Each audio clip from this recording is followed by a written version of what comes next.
I feel the sort of like spiciness of burnout, but I don't know what to do about it. My then partner was like, you don't do anything. You just sit on that couch and don't do anything. Welcome back to Reflect Forward. I'm your host, Kerry Siggins, and I'm so glad you are here today. Today, my guest is Katya Davydova, and she is on a mission to make the world of work and life more joyful, meaningful, and human. She is an organizational development expert, a holistic executive coach, a keynote speaker. She's done a TEDx talk. She's an award-winning author. She is actually just amazing. She's like my sister from another mother. I love her so much, and we have totally hit it off, and you will see that in this interview. Her thought process and speaking style and approach just infuses this idea of play, practical application, sustained changes in your mindset and your behavior so that you can bridge the gap between insight, oh yeah, I get this, to actually taking action and making your life better. So I cannot wait for you to meet her. So hang tight, and I will be right back with Katya. All right, welcome back, everyone. I have my beautiful, wonderful, lovely guest today, Katya Davydova. Katya, thank you so much for joining me on the show today. Kerry, it is such a blast to be here in presence and in this moment in time with you.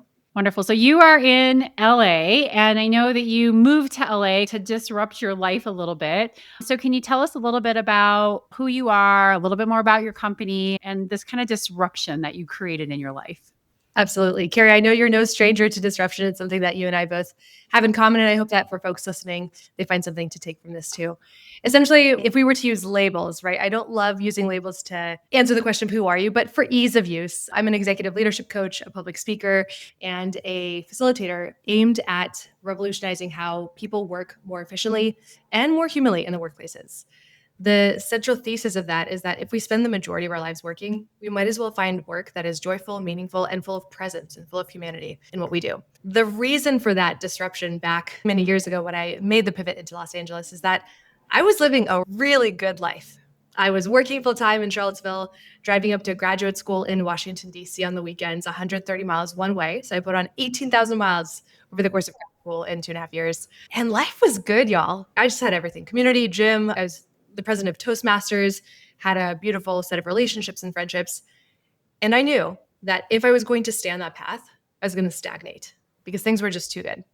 So it was between two cities, either New York, which is a little too cold, a little too frenetic, although I love visiting, or a little bit of the laid back vibe, which is Los Angeles. Ultimately, I chose LA because I'd visited a couple years before I moved and fell in love with it. That's the central TLDR. Happy to go into details if you like. That's great. And how did you get into coaching? I feel it's been in my bones since I was a kid.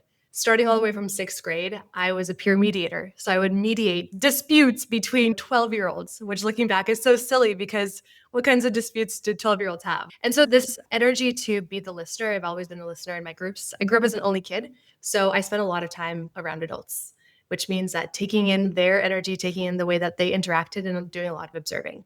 So getting into coaching over the last over a decade or so, have been in both formal and informal capacities all throughout my career.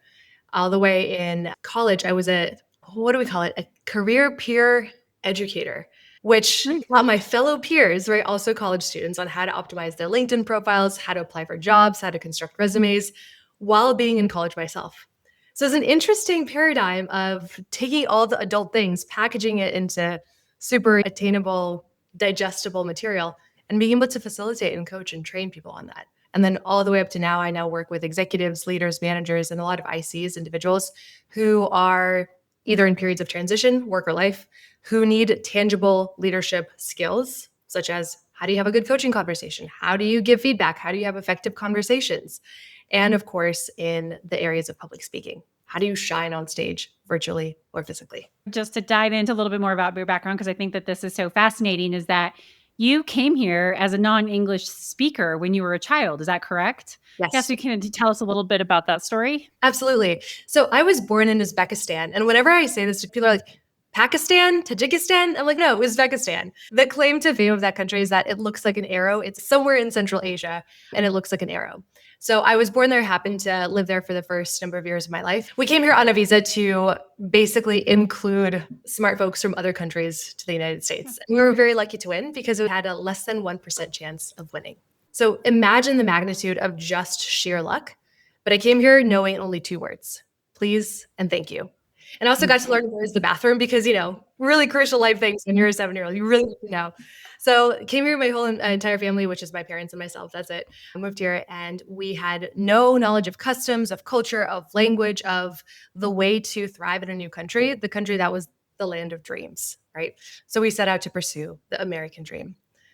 Of course, a lot of things happened between when I was a child to now, and the American dream as we know it looks a little different than when it did 20, 30 years ago. Growing up, because I was the only progeny of my parents, I was expected to be the best. Like a lot of your guests on this podcast, there's a lot of high achievers. There's a lot of like ownership mindset. I'm going to own everything that I do and just go. So it was a lot of that embedded, dare I say, hustle culture where got straight A's in school, in college, in grad school, like literally like the top of the class, did really well in jobs, asked for promotions, received promotions, pushed back when I got too little percentage raise and got a higher raise. All of these things that made me a go-getter because that was just in the nature. Of course, after a number of years, as many women do, or as many successful people in general do, we burn out.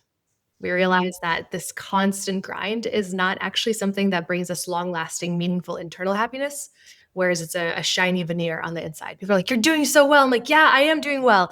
And there's other things that will be. So went on a whole path wrote a book on the wonder of being versus doing, did a TEDx talk on treasure hunting, finding wonder in the ordinary, and now revolve in this intersection of how do we bring our real human selves and marry that with the systems, the processes, the habits of successful people in general.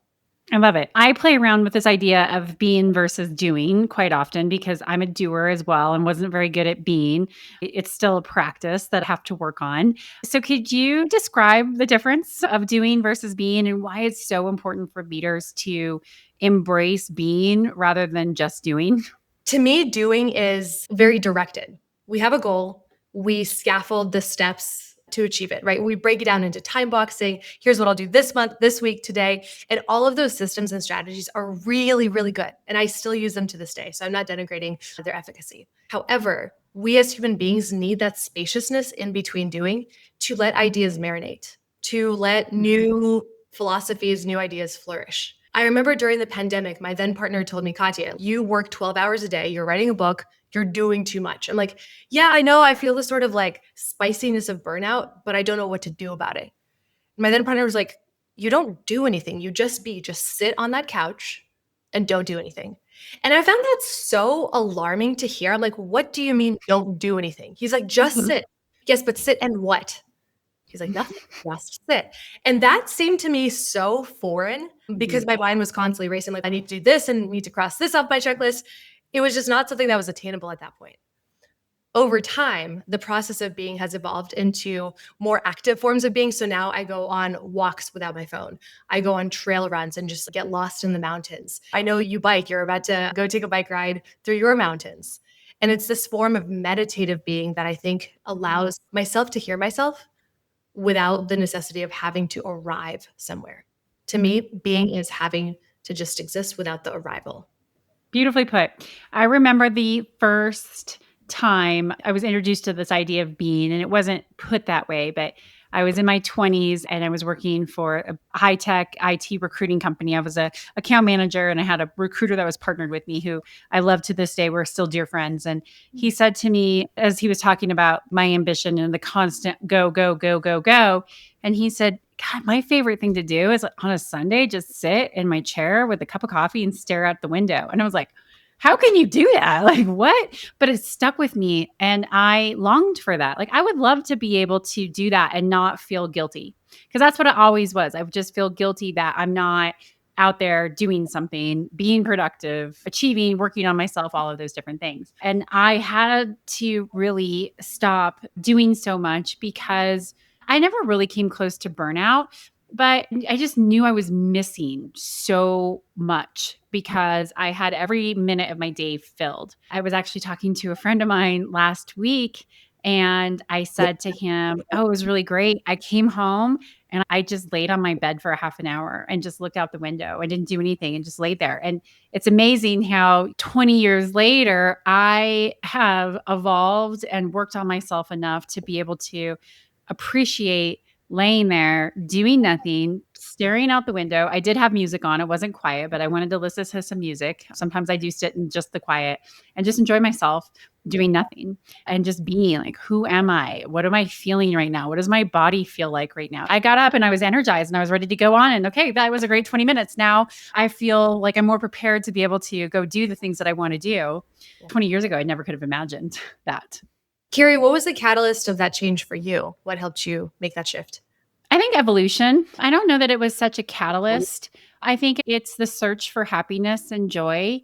I don't know that I know how to accept joy. I think I'm getting better at it. I am a joyful person. In fact, I like to be the bringer of joy and make people as happy and joyful as possible. But to really just accept that joy in my life and appreciate where I am in the moment, I do believe I'm exactly where I'm supposed to be. But if you are just constantly filling your time, you don't ever stop and appreciate it. So I think part of it is just maturing and understanding that it's not a healthy way to live, the constant doing and going. And then I'm missing out on some of these really important things in life because I don't appreciate the pause. I don't appreciate the space. And so I wanted to explore that and see how it changed me and how it changed my perspective. And it has absolutely for the better. Amazing. This makes me think of sensitization, where we are so, as a society, and especially Western society, sensitized to speed and especially hyperspeed, that Yeah. the pause feels so uncomfortable. Many years ago, a decade and a half ago, I did paleo because oh my gosh, I can't believe I'm admitting this, but I did CrossFit in my younger days and fell into the paleo diet, which is a very restrictive diet. And part of paleo, or part of like Whole30, was no sugar, no carbs, no legumes, no dairy. And part of the no sugar means that no chocolate, none of my favorite treats, nothing. And so after a month of this, or many months of this, I tasted an apple 2 months after starting that super restrictive diet. And Kerry, that apple was the most delicious, the sweetest thing that I had tasted in seemingly my entire life, because I didn't have that hypersensitization of all the stuff that I was eating before. Now, nowadays, I don't follow any sort of specific diet. I still have chocolate. I had chocolate this morning as one of the first things that I ate. But it allows us to really savor the slowness versus just trying to get rid of it. Yes. I did a podcast on this recently, and I think everybody should listen to it because it's about how the brain works with dopamine. And we are so used to getting easy dopamine hits with food at our fingertips, with alcohol, with any kind of substances, with shopping, with social media, with our phones. And we don't work for our dopamine, but we are supposed to work for our dopamine. That's how we survive. If we don't have dopamine, we aren't motivated to eat and to take care of ourselves. So we need to have dopamine, but you want it to be released over time because you're working for it. So that's why a workout is so good. Or, when you go and you clean your garage and you're like, well, this really sucks. But when you get done, you're like, wow, I feel so productive and so good. That's how we're supposed to get our dopamine. But because it's at our fingertips, we are just constantly seeking more and more of it and more of it. And then we go into these wild swings as our brain is trying to even itself out. I think that's why the pause is so uncomfortable, is that, yes, we're desensitized to it, but it's also because we are just getting that constant dopamine hit, eating that sugar all the time, whether that is in the form of alcohol or the form of your iPhone, whatever it is. And I don't think people really understand that. We don't stop enough to think, why am I doing this? And is it healthy for me? And I think there's also something to be said about the fact that people might recognize it. They might have the intellectual or cognitive knowledge of it, but the habit change or the behavior change is difficult because it is so addictive. It is designed to be addictive. Yes, you're totally right. Yeah. From the systems or the systemic level, we're not going to invite the entire world to get rid of their smartphones, but in community and in circles of accountability, maybe we can do many challenges to say, cool, for the first hour of the day, I won't have my phone. Even for the first 10 minutes. So many of us, including myself, like I'm part of this group too, some days, I roll over, turn off the alarm on my phone and say, okay, let me just do a quick scroll just to make sure I haven't missed anything in the last 8 hours. I'm not going to miss something urgent in 8 hours. They can wait another hour. So that's a constant reminder that I work with folks on and work with myself on as well. It's an important break. And I do agree with you. You know that I quit drinking. We talked about it when we met the first time. And you're right. Like I knew I wanted to quit for years. I wrote about it in my journal. And it's so hard to make that decision and change your life because, yes, your brain is actively working against you. And then, of course, society is working against you too, right? I need to be connected. I might miss something. How am I going to have fun if I go out and I don't drink? How am I going to look cute if I don't buy the pair of jeans that I don't need, which I just did this weekend. I bought a pair of jeans I didn't need, but they were so cute. Anyway, but the reality of it is that it's really hard and it requires you to be incredibly present. Like quitting drinking required me to be so present to be able to say, okay, I am feeling this way right now and it feels icky. And I would like to have a glass of wine because I've just disrupted my pattern, my habit. And I have to just be present in this ickiness to get through it. And a lot of people don't want to do that. It is very uncomfortable. It's very hard while you are figuring out who you are as you make these changes from going from doing to being.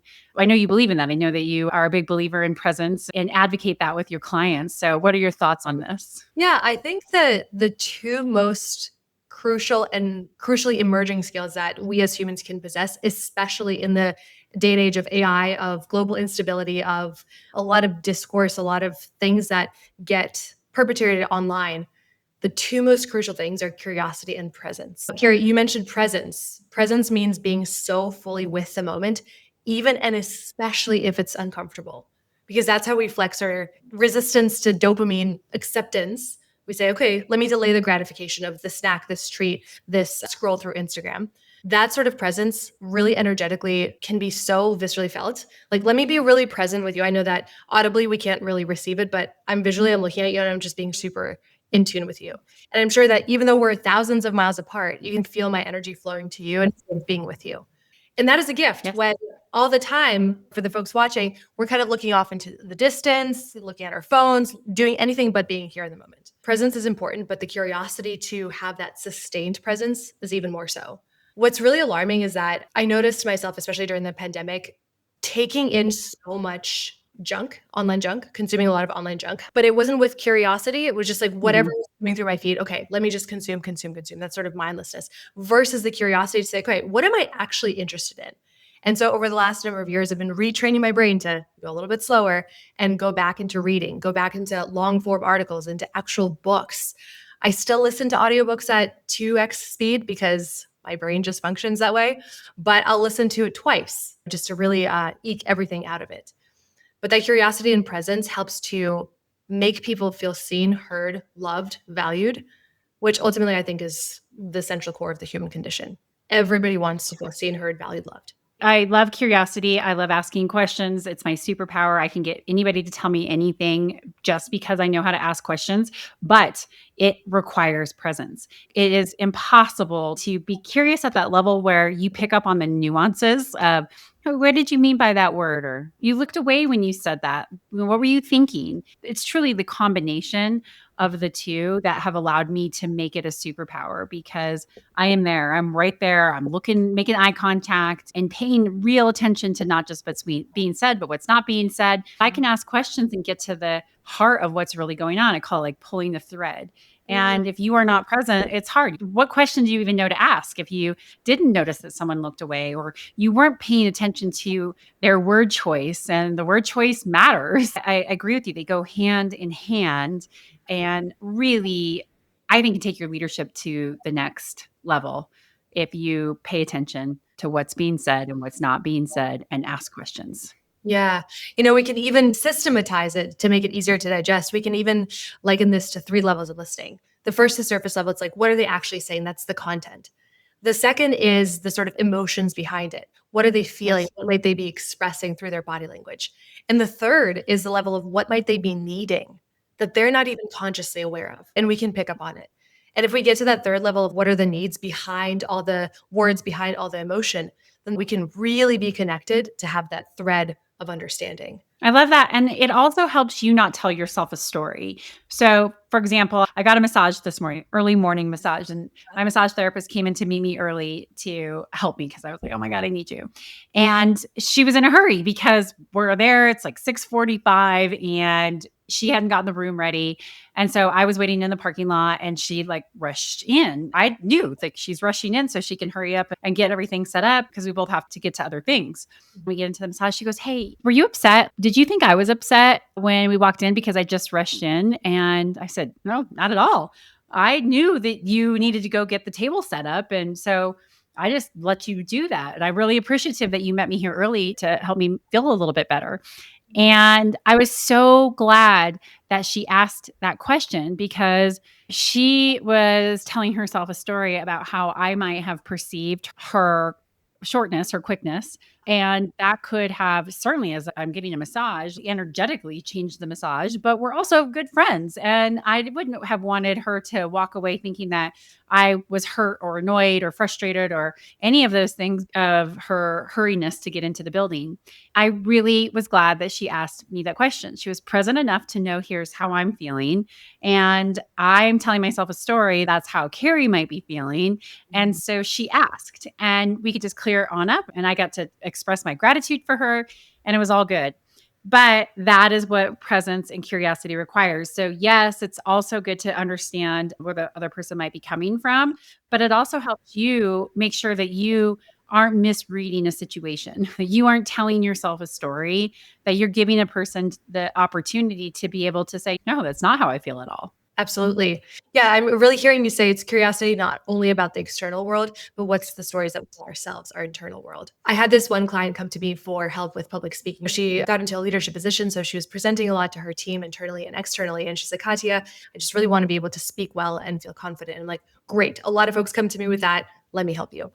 Of course, as with a lot of conversations, that is just the presenting problem, right? That's just the tip of the iceberg. What ended up happening is we went so far deep below the iceberg, below the waterline, to explore what is the source of this maybe lack of confidence, of this sort of constriction when being seen by others up on stage. And we got to talk about childhood narratives, the story that she was telling herself about her perspective or her perception of how she was viewed. And it was just such a beautiful unfolding, like a blossoming of like, let's tackle everything beneath the iceberg so that you can get up at the top at the skill that you want to develop. Incredibly powerful. I know that you also work a lot with intuition versus logic, which I think a lot of leaders are constantly battling of, do I trust my gut or do I go get more data to make decisions? Can you talk a little bit about your philosophy around intuition versus logic and how leaders need to use both? You know, Kerry, if you had asked me this question 10 years ago, maybe even 5 years ago, I would have been like, just give me the science, give me the data, because it's something that I can trust. It's something that I can see. It's something that's so tangible that I can almost taste it or touch it or hold it. I've come to the understanding that there's so much more than meets the eye. Now, we know this as a trite saying, but it's true, and here's why. Logic, frameworks, data tell us one flavor of the story, and they should absolutely be counted. However, it's also really important to assess how the logic data systems feel within our bodies. I'm a huge proponent of embodied intelligence, which is essentially using our body as like a compass or a tool to assess, does this feel right? Does this feel wrong? And I'm purposely using the word feel because it is a feeling. When we marry logic with intuition, with that feeling, we have a much stronger navigation system. An example that I like to use and that I like to share with clients is the feeling of expansion versus constriction. Let's say you're faced with a decision. Should I take this new project or this new job, or should I not? Logic might tell you one story. You know, this new job might give you more money. It might be a longer commute, unfortunately, but it'll open up opportunities for XYZ. But intuition tells you a different story. If you take this job, like that sort of constricted feeling comes up, like the ick story. The step then is not necessarily to just follow logic or to just follow the intuition, say like, ew, this job is giving me an ick, so I'm not going to take it. But rather to get curious. What about this new job doesn't make me want to go to it? Can I explore that source of constriction? Is it that I feel like I'm not going to be respected? Is it that I feel that I'm going to be wasting my time driving a lot more and missing out on family and friends? What is the source of that constriction? So logic and intuition give us more avenues to ask even more questions, such that we can then arrive at the truth, whatever the truth might be. That's kind of how I view the unity between logic and intuition. I'm curious how it lands for you or how you use the two in your decision. So I think that intuition is data. It's data from your experiences. So you've lived this whole life, you've experienced so many different things, and your intuition is crunching all of those experiences and giving you this gut feel. And so I look at it as a data point. I also am a big believer of just because you think it doesn't mean it's true. And so I question my thoughts and use external data sources too. But I don't dismiss my intuition as a non-scientific approach to making a decision because I do have a lot of experience and I trust myself. And so the gut is another data point for you. So that's how that lands for me. And then I'm a huge believer in what the body tells you. Everything is energy and our bodies are energy. And the more tuned in we are to our bodies, the more information we can discern. But you have to pay attention. You have to know your body. And that's goes back to the doing versus being.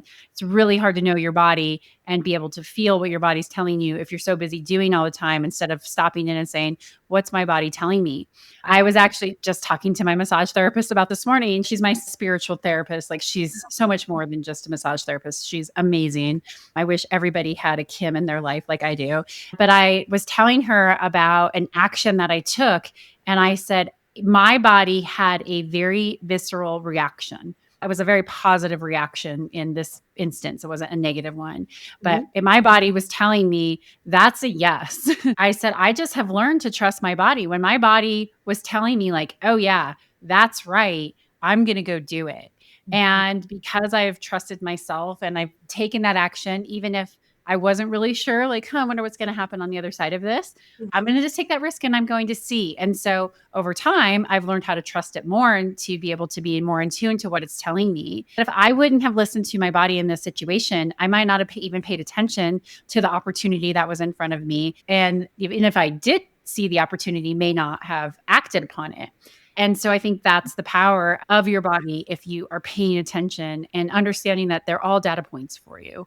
And to dismiss intuition or dismiss what your body is saying, you are dismissing a very valid data set. I love the example that you shared where it sounds like it was a full body yes. This feels good. This feels expansive and like I'm moving towards something versus running away in the body. This is something that can be helpful for potentially large scale decisions, but a way to calibrate your own internal GPS, your own sort of body, is to use this method. I've used this from as little as should I choose salad versus soup at a restaurant to like, should I go on this trip or not? It's been really lovely. Step one is to internally calibrate. Find yourself sitting in a comfortable position, cross-legged, however you like.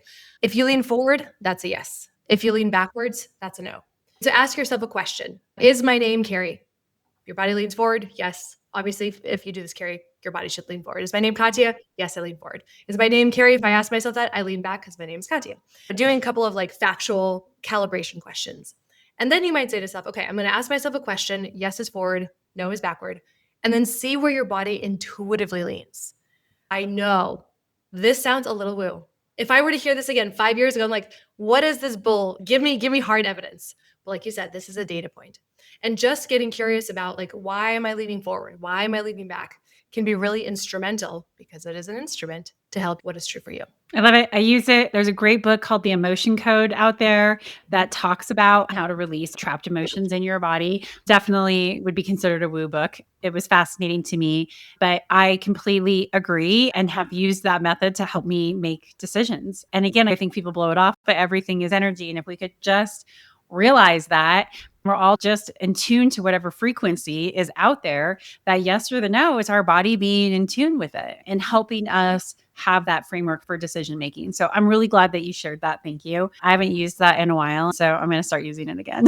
One more story before I ask you my signature question. So I know that you're very into the beginner's mind and this whole idea of overcoming the fear of not being good at something or trying something new as an adult. So can you share a little bit of your experience with that and how leaders need to embrace this idea of a beginner's mind? So there's this phenomenon that the higher up that you get in leadership positions, the more challenging it is to challenge you. If you're, say, the CEO or the top leader of a company, you most likely have gotten there because you've made really strategic, strong decisions. And any challenges to those decisions might feel like a threat or might feel like we're going to be putting our defenses up. Now, I say this because to especially rising leaders and senior leaders, this beginner's mindset is crucial because we need to feel like we are bad at something. CEOs and top leaders have gotten to where they are because they're good at the things that they do. but it's crucial to feel the opposite. I'll share a quick story of where I recently experienced beginner's mind, and it has something to do with dance. So growing up, I was a gymnast. I was very, very active, was very in tune with my own body because as a gymnast, as an ice skater, as a swimmer, I had to be. But I always thought that I was one of those hardcore, let me lift some weights, let me have some muscle on me type of thing, but not graceful. Just because you're a gymnast does not mean that you're graceful. I learned that the hard way. So I thought that I was born and continued to have two left feet. However, I decided to take a chance. It was one of those full body yeses that I leaned forward into trying something new to start salsa and bachata classes for adults. Now, the first day in class, I was like, oh my gosh, this is flashbacks to middle school. Will I be chosen as a partner in partner dancing? Will I be able to make friends? Will I be able to fit into this group of other adults who seem so confident and competent, and yet they're probably feeling the exact same on the inside? Turns out the answer was an astounding yes. But it was so challenging to learn something new and be horribly bad at it. Like the first class, I was like, I do not feel the connection between my torso and my feet. They're on two totally different planets. But of course, week over week with time, that connection grew stronger and stronger. And I share this story because it is the desire to go towards what you think you're going to be bad at will ultimately not only make you better at that thing. In my case, it was bachata. In fact, I'm now in intermediate classes and I'm thoroughly obsessed with it. But two, it helps you open up to new ways of relating to yourself, to others, to the world, to the work that you do that makes you hold compassion, how difficult things can be. I believe compassion is one of the driving forces of people, especially in this day and age. We need to have more compassion now more than ever, and especially that compassion for ourselves. So give myself the grace to say like, wow, I'm really bad at this first, and I can get better. It's not but I will stay stagnant and never get better. And I'm curious to explore more. And I'm curious to be present in this moment of suckiness in order to be 10% less bad tomorrow. And lo and behold, it works. We are not good at anything that we do when we start off. I think we just forget that. And it goes back to the dopamine conversation, working for your dopamine. And that means doing things that you're not good at. And then all of a sudden, okay, I'm in intermediate classes now and I got better at this. And I feel so proud of myself for taking that risk, betting on myself, putting in the work. And now I don't have two left feet anymore. We're meant to do hard things and we don't need to play it safe, whether that's taking something like dance lessons. For me, I'm learning how to play golf. My son loves to play golf, not my jam. I suck at it, but I am determined to at least play somewhat decently. I don't know. It's really hard to get good at golf, but maybe someday I will be. You know what? I know I could be that good at it if I decide I want to put the time into being good at golf. I have to reframe that so that it is out there because it's always possible. We're meant to do hard things. We're meant to challenge ourselves. And if we always just play it safe because we only do the things that we're good at, then we're going to become stagnant as human beings, as leaders. And so thank you for sharing that story. Absolutely. I think what your story sort of demonstrates, and especially bringing your kiddo into it, is that it's not only espousing and taking on beginner's mind, it's also using the perspective of what it's like to be a kid, right? Because when we're kids, everything feels new, everything feels fresh because we've never experienced it for the first time. And one of my missions in life is to ignite adults to remember what it was like as a kid and to introduce that newness, to introduce that sort of wide-eyed, bushy-tailed persona back into their lives. Because life was just a lot more vibrant back then for many of us. And the beauty is that we can access it in adulthood. We just have to want to. And oftentimes we try it and then our brain justifies, oh yeah, that was fun. It's less so like, oh yeah, I'm so excited about these golf or these dance lessons. And then we show up unenthused. We might show up unenthused, but then the brain justifies, yeah, let me try that again next time as well. Beautifully put. All right, last question. The name of this podcast is Reflect Forward. What does Reflect Forward mean to you? I love that question. What I really pick up on is this momentum of going forward while having the hindsight. So it's two things. One, the reflection is the wisdom. That's looking back at all our lived experiences, the data, the logic, the intuition, the sort of bodily wisdom to be able to use those reflections as the springboard to where you want to go. Now, as we know it, as humans know it rather, time, and this is debated in many circles nowadays, time for us as human beings seems linear, right? We're only getting older. There's other philosophies that time is not linear, time is just a circle. But for us as humans, it's using that embodied wisdom to say, okay, where do I want to go next?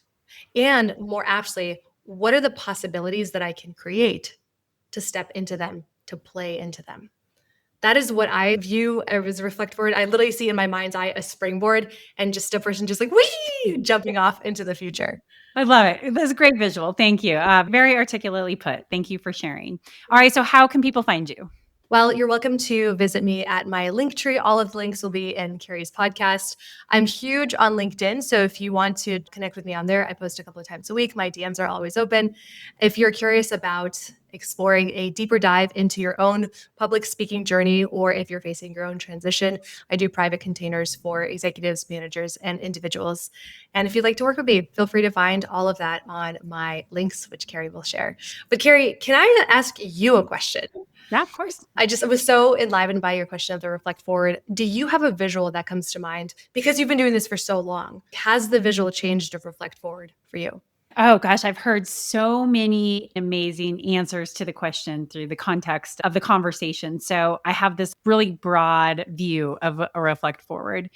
And, how I came up with the name is that my girlfriend and I, we had drove to Uray, Colorado to go sit in the hot springs. And I was telling her that your past definitely shapes who you are, but it doesn't have to define who you are.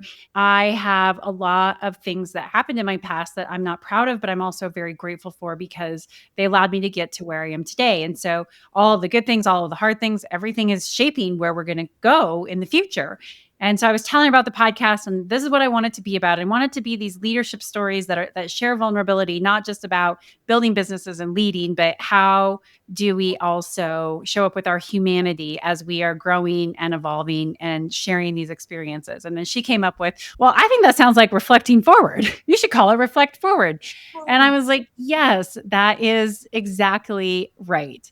So the visual that I really have is I'm big into water. I love water. I'm a mountain girl. I like lakes rather than beaches. I love this idea of this calm lake that's in front of you and that you have this beautiful reflection coming back to you. But when you dive in, like the whole world changes, right? It's not the lake reflecting back on you anymore. Now you're in this whole different environment, this whole different landscape as you were moving through the water.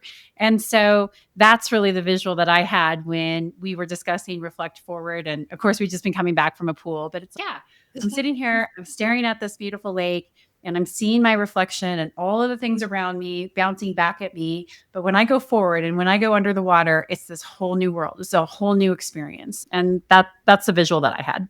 Ooh, that's so powerful. I see that as a giant mural and also a tactile tattoo. So. I love it. Well, thank you for asking. I know it's been 5 years of this podcast. So it was 5 years ago that we were driving back from Uray, Colorado, figuring out what to name this thing. And it's been such a gift. So many lakes to swim in, so much to explore.